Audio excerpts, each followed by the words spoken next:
Hi, I'm Bethany Cotton. Welcome to my presentation on activating prior knowledge using what we know to build new understandings as an evidence-based learning strategy. We can think of prior knowledge as anything a student carries with them as they walk through the classroom door. Most of the time, that learning can help them with new learning, but occasionally there's faulty prior knowledge that can actually inhibit learning. We've probably all experienced that at some point in our own learning. We think we know something as a fact, but we got a little mixed up, which made future learning confusing until we went back to fix that fact. Checking for prior knowledge can help us as teachers make sure that students are not carrying misinformation with them into new lessons.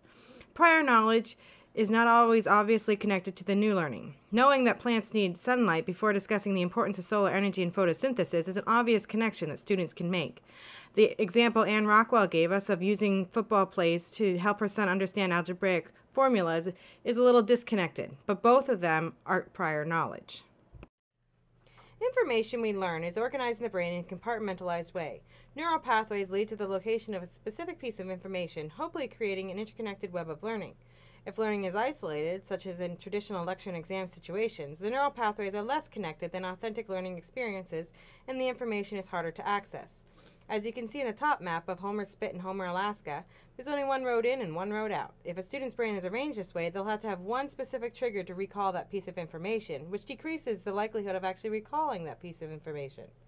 As we can see in this map of Tennessee, there's an almost unlimited number of ways to drive from Memphis to Nashville. Some ways are obviously more efficient than others, but they will get you to Nashville. Similarly, if we can present information to students in a variety of formats, we're offering students several recall triggers or roads to that information.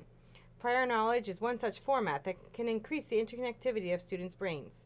Interconnectivity means that the information learned is close at hand whenever the need for that information arises. If we can tell someone that activating prior knowledge is similar to road maps, students can start making connections and expanding what they know about maps to what they could possibly learn about prior knowledge, which really gives their learning a jump start. And by helping them make those connections, we are forging new information highways in their brain. Researchers found that students with higher prior knowledge at the beginning of the course also had higher final grades in that course. Prior knowledge is an incredibly useful tool for boosting student performance and success. Yet, if we're not activating it and pulling it into new learning, the benefits of prior knowledge can be greatly diminished. Prior knowledge is a way to extend learning into new lessons. Prior knowledge can boost their learning by helping them make connections to what they already know. It can build strong foundation for new learning if we adhere to the constructionist theory of education, in which learning is a series of building blocks. Faulty prior knowledge can also inhibit new learning. All of this together informs a teacher where each student stands as they begin to teach new material. Students with disabilities can sometimes lack confidence. Since their learning has been a struggle for them in the past, they may assume learning will always be a struggle. If we're able to pull something they know a lot about into a lesson, we're able to show them that they can learn. Using what students with disabilities already know gives them a chance to shine in front of peers. As they feel more confident, their self-efficacy can be increased, making them feel they're ready and able to learn. We now know that prior knowledge can be a great support in learning. So how do we activate it or pull the prior knowledge into the lesson we plan on teaching? One of the ways we're probably all familiar with is KWL charts. After introduction by Donna Ogle in 1986, the benefits of KWL were immediately apparent. They're a metacognitive way for students to think about how they're reading and what they're reading and how they use that reading to learn.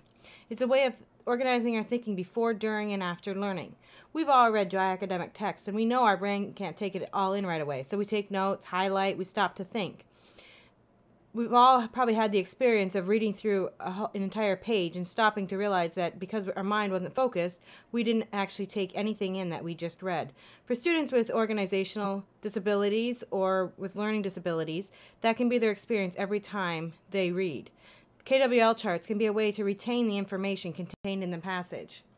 After several decades of use, critics have begun to argue that they're ineffective and inauthentic. We obviously don't stop to do one before we read a news article or before we read a novel that we're interested in doing.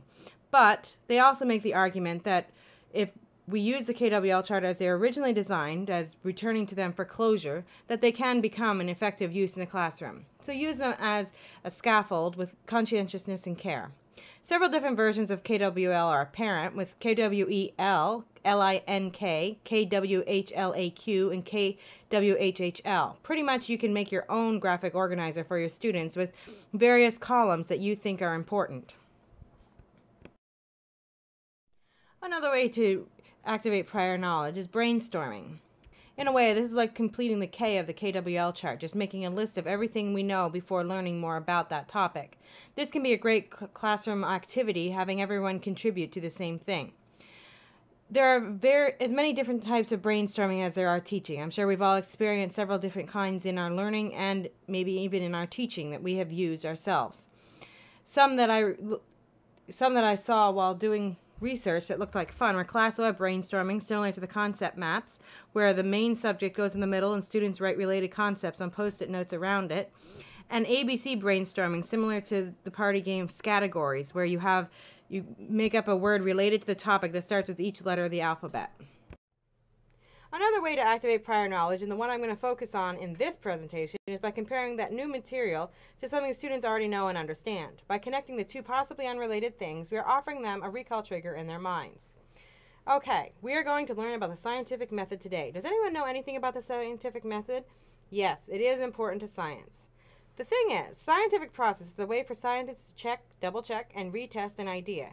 It's like creating a first draft, a second draft, editing, and then creating a final paper. In science, if you do not have enough evidence to support your great ideas, no one takes you seriously.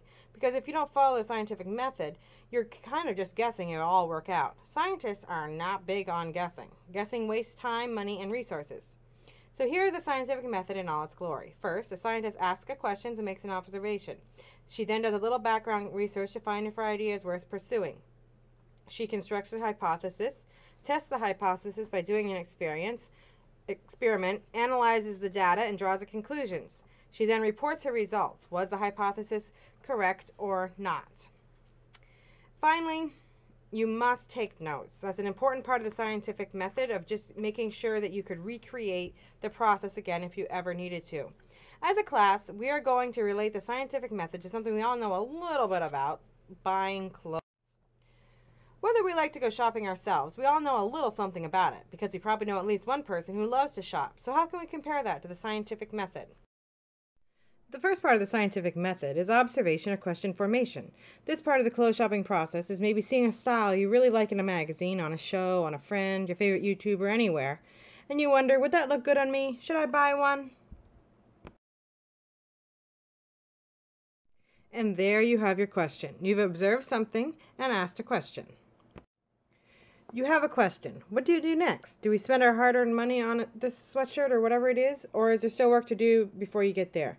I don't know about you, but I like to make sure I'm not wasting my money when I'm shopping. Can you guys think how you would do background research on a certain style or brand? Yes, we could Google, see what other people think, see if it's available for less money somewhere else. Is there a coupon for it? See if it's really popular and cool. What else could we do to research a style? Yes, we could talk to friends, ask them what they think about it.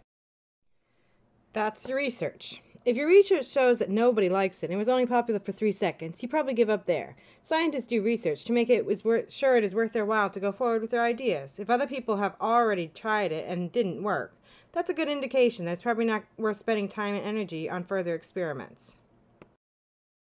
Next, we'll need to construct a hypothesis. Does anyone know what a hypothesis is? It's a scientific word, so you may not have heard it in general conversation. A hypothesis is the best possible explanation for your answer based on your limited knowledge. So you made your observation and asked a question. You did a little research. What now? For the hypothesis, you have to look back to the question. What are you trying to answer? Our question was, will it look good on me? Should I buy it? So how could you create an explanation for that question? You're on the right track. The hypothesis is also part of the action. What should you do next? You got it. You decide, I think that sweatshirt would look good on me. I think I'm going to buy it. We now have 3 steps of our scientific method completed. Next, we'll be testing our hypothesis. How would you test, I think that sweatshirt will look good on me? Try it on. Exactly. You could go to the store and try it on. We have tested our hypothesis. The sweatshirt is on you. What do you do next? Look at yourself in the mirror. Does it look good on you? Ask friends that are with you if they like it. Text a picture to a friend who isn't there and ask if they like it.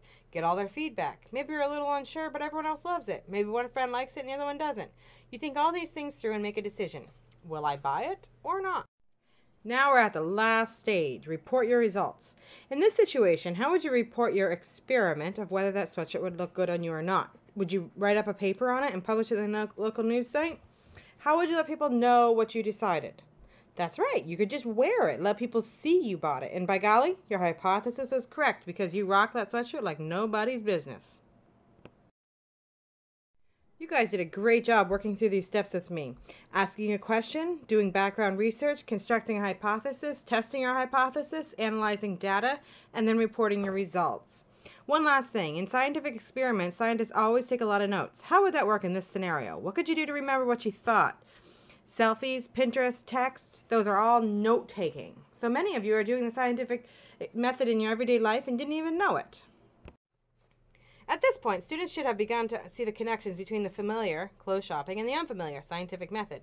By using something students can understand, because we all know someone who's crazy about clothes shopping, we make the new, familiar concept relatable to them. Once those connections are made, you can have students demonstrate their knowledge through applying the scientific method to car shopping, making a cake, or other things that they do every day.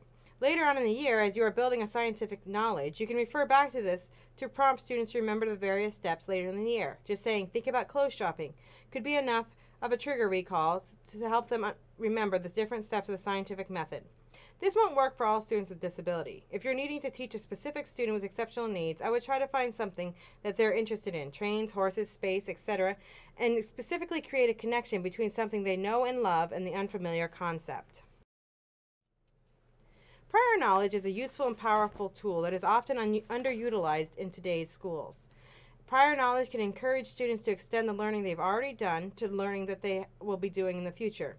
It can increase the students' metacognitive skills by thinking about the learning that they're doing. For students who struggle with recall, discussing prior knowledge can help them increase their ability to utilize learned information.